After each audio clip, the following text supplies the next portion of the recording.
Hey, it's Jackie and welcome back for this flushed, period drama inspired no makeup look perfect for spring. I'm so excited to be partnering with Sephora again on this video, and as we know, a lot of these cinematic makeup looks, they look natural, but there are quite a few products used, quite a few steps. The makeup is just applied meticulously, so I have some of my all-time favorites in this video, and the textures of these products just look so natural. Again, thank you to Sephora for sponsoring this video, and if you're not already a Sephora Beauty Insider, why not sign up with the link down below? It is free, you get free shipping on your orders, a free birthday gift every year, plus you get points when you're shopping your favorite products. I also constantly take advantage of the buy online and then pick up in store so I can get my products as soon as possible to film these looks. Now let's get started with the skin prep. Let me know in the comments if you guys like to hear about skincare or not. This is my all-time favorite skincare. I don't think I can go back to anything else now that I've tried the Premier Cru line. I've been loving the serum with the Premier Cru Rich Cream. And then this eye cream is amazing as well. I have no makeup on yet, just my skincare, and I feel like my skin looks so nice, and I do notice like a tightening effect with this. These have become my skincare holy grails. And we can't forget sunscreen. This is also Caudalie, the Daily Mineral Sunscreen. Brightening effect, and after all these products, my skin feels amazing. Like, I don't need a powder. I could wear my skin natural, and I love how it feels. Also prepping my lips with the Farmacy Lip Smoothie in Honey Vanilla. This smells amazing and gives a very glossy finish.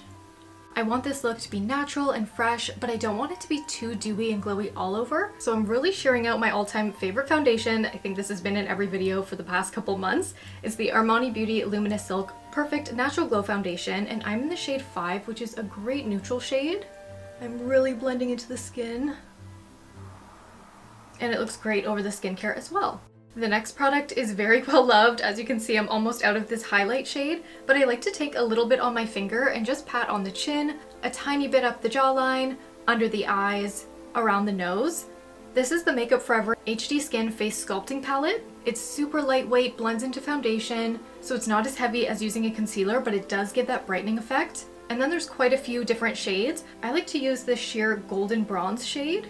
I very lightly stipple it over my forehead, over my cheeks, anywhere the sun would naturally hit. There's a really subtle glow. And I think I'm gonna skip any contour just so it looks very fresh and youthful. But that said, this palette has a contour shade, so you could add a little bit to the cheekbone if you want to give like a high cheekbone effect.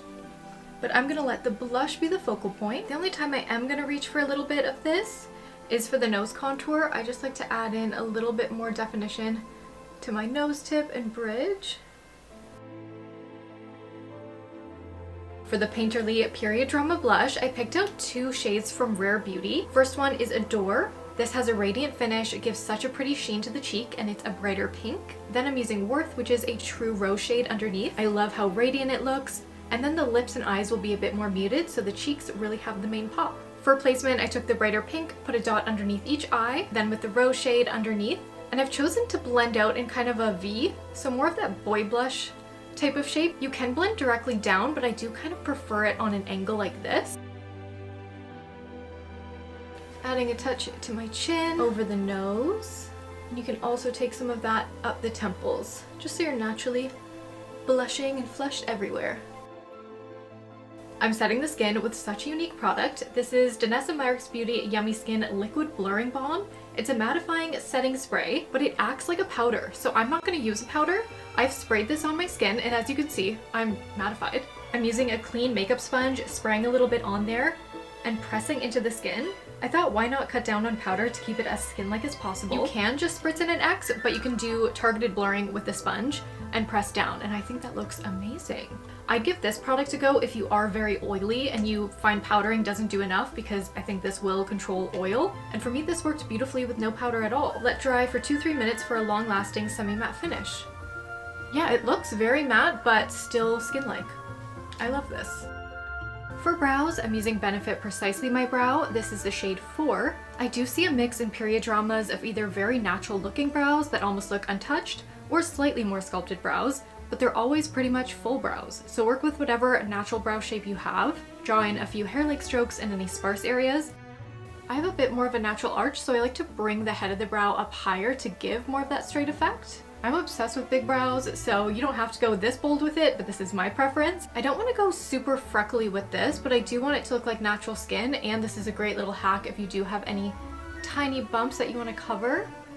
Just make them into a little beauty mark and then blend out. A couple of freckles over the eye also makes it look really natural. For soft, barely there eyes, I think I'm just going to use this one shadow. This is Armani Beauty Eye Tint in the shade 30M.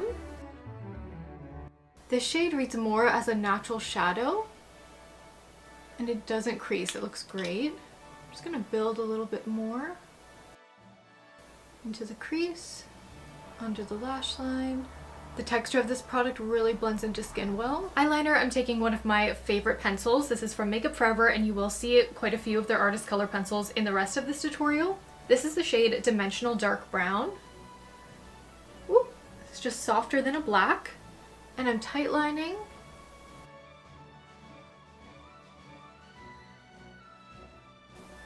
To shape my eyes, I like to do a little point in the inner corner, but that's a little more makeup. And then the tiniest amount to fill out the lash line just on the outer corner, and I dot underneath because we're doing barely any mascara, so this will help define the lashes.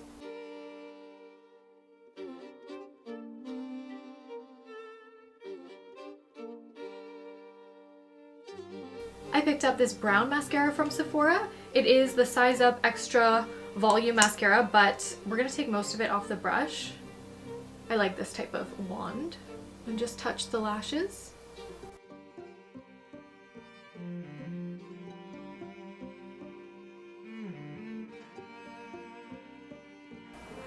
I'll finish off the lip, but I might go back in with these lashes. These are my favorite. They're the Velour Extension Lash Clusters. I use them in so many tutorials just on the outer corner to fan out the eye, and I could go with this small and you probably wouldn't even notice it. Let me see. Because it is what I like best. Yeah, I love that. Sometimes I'll do a small, medium, large if I want a bolder effect. Perfect. You can't even tell. I'm not going to add any mascara. Just kind of lifts the eye a little bit.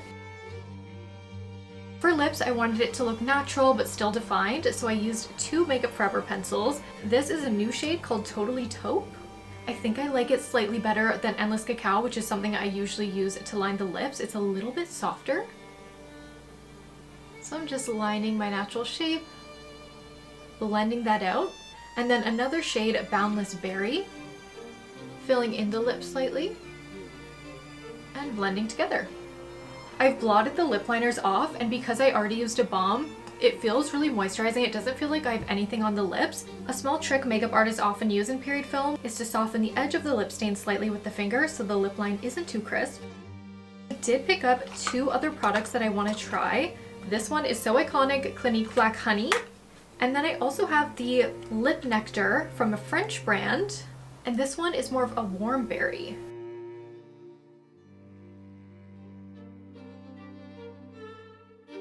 This is a stain, so I could have done it first, but I think it'll still work like this. It's a hydrating lip stain. Let's remove the initial shine. That's such a pretty color. Okay, option one. If you do want a little bit more hydration and maybe a deeper shade, you could go with the iconic Clique Almost Lipstick in Black Honey. Somehow, I've never tried this as a beauty lover, which is kind of crazy because I know it's used on a lot of iconic sets. This one is pretty barely there as well. Just a little bit of color. Add a little more of this to my cheeks. Yes.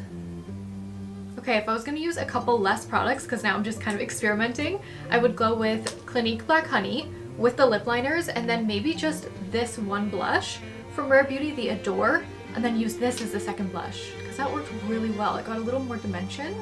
Final step, I want to add a little bit more radiance to the skin after we've mattified. Pat McGrath Labs Nude Skin Fetish Highlighter and Balm Duo. I really like the balm side because you get that glistening skin.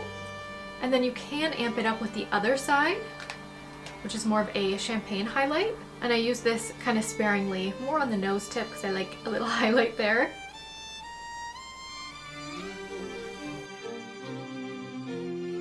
And here's the complete flushed period drama no makeup look for spring.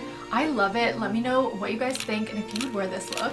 As always, the products are all linked in the down bar and in the top comment, and thank you to Sephora for partnering with me on this video. They have been my go-to store to shop beauty for the last 10 years, so I'm so thrilled to be working with them, and I would highly recommend Clique Black Honey. If you want to see more period drama inspired looks, I have a whole playlist of natural romantic looks and styling, or if you like something a little bit bolder, check out this lived-in celebrity makeup tutorial I recently posted. You'll see a lot of the same products featured because they're some of my all-time favorites.